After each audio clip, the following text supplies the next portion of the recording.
You only get one chance to make a great first impression. And as far as podcasts go, that first impression is your cover art. So today in this video, I'll give you some tips on how to create cover art that catches the eye and creates a favorable first impression. Let's get into it. This is the place for podcasters. Let me just lay out a disclaimer. I am not a professional graphic designer. I tinker with it a little bit. I figured some things out. I've learned how to put some colors together and use fonts together, but I'm not a trained professional graphic designer. And here's the beauty in all of that. You don't have to be a pro.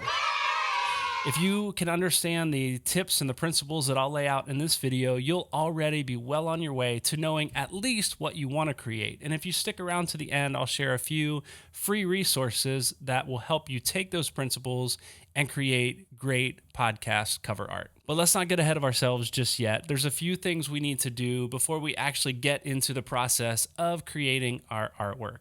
The first one is to understand the difference between your logo and your artwork. As you create a logo, maybe that includes your title, maybe it's an image that kind of clearly shows what your podcast is about, you want to think about other places that that logo is going to show up.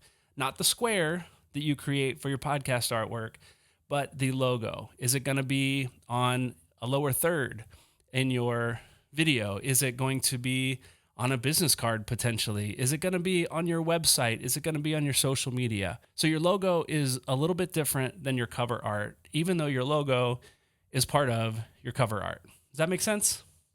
I hope so. If you got questions, let me know in the comments. So the second thing you need to do is to do some research on the other podcasts that are in the same niche as your podcast.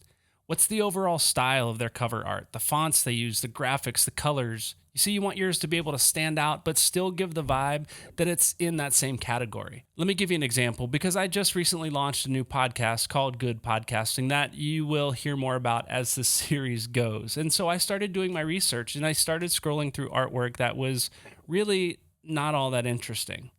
You see, I looked in that same genre about podcasts that were about podcasts, and nothing really caught my eye. There's a few out there, but for the most part, I was both disappointed that many of the podcasts about podcasting had such plain artwork. But on the other hand, I got a little excited because I didn't think the competition for that first impression was terribly difficult to overcome. I'm not saying that what I came up with is the best out there or the best even that I could do, but I do think there's enough there to make it stand out. Ultimately, what I'm trying to say is that cover art is kind of a big deal.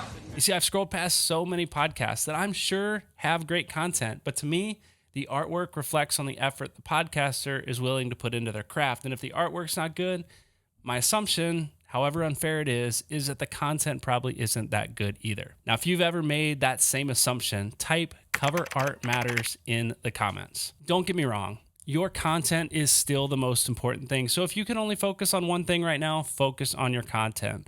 But your artwork is what will actually grab someone's attention so that they can take in all the goodness that is the content of your podcast.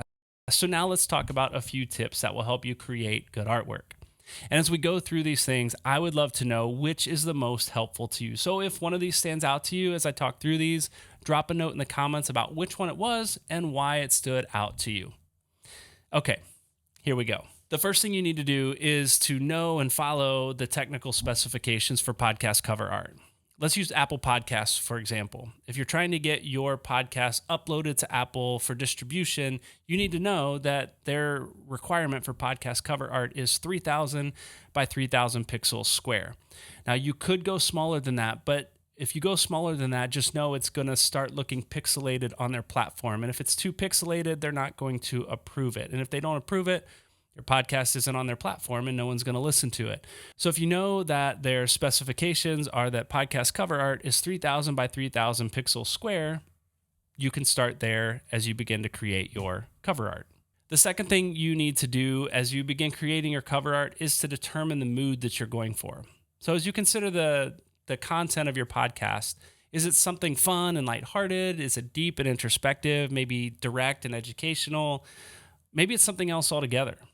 But as you think about that, understand that colors play a role in helping to set the mood for what listeners are going to hear, and your cover art should reflect that. And from there, you can begin creating a color palette for your logo and your cover art. The site I like to use for that is coolers.co. I put a link for it in the description. The next tip I have for you is that your artwork should communicate what your podcast is all about.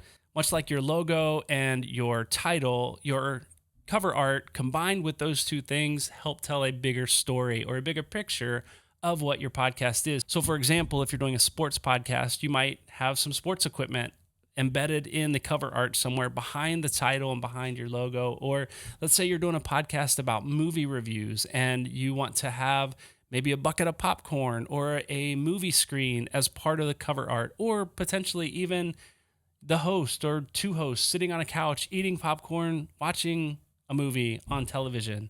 You get the idea. You have the opportunity with your cover art to give your audience a bigger picture of the content that they're about to hear than just your title alone and just your logo alone. Your cover art can help draw them in to a deeper level. The next tip is to keep it simple.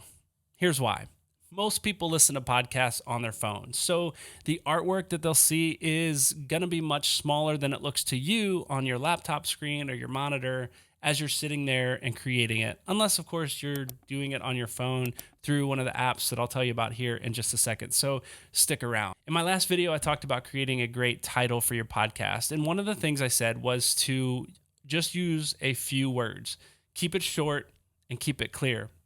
And this is the reason why. Too many words get too jumbled up when that artwork gets compressed to the size where 4, 5, 6 of them are going to show up on a phone screen, all jumbled together at once. And if it is too hard to read or it requires too much effort of someone as they're scrolling, they're probably going to scroll past it. So as you create your podcast cover art, again, use just a few words and keep the design simple but attractive so that when people see it, it doesn't require too much effort to read what it says, and it jumps out, grabs their attention, and makes a great first impression. The question you may be asking yourself, or you should be asking yourself now, is how do I actually do this? What do I use to create great podcast cover art? And I'm glad you asked, because now you understand the principles. You understand what you need to do. You have an idea of what you want to create.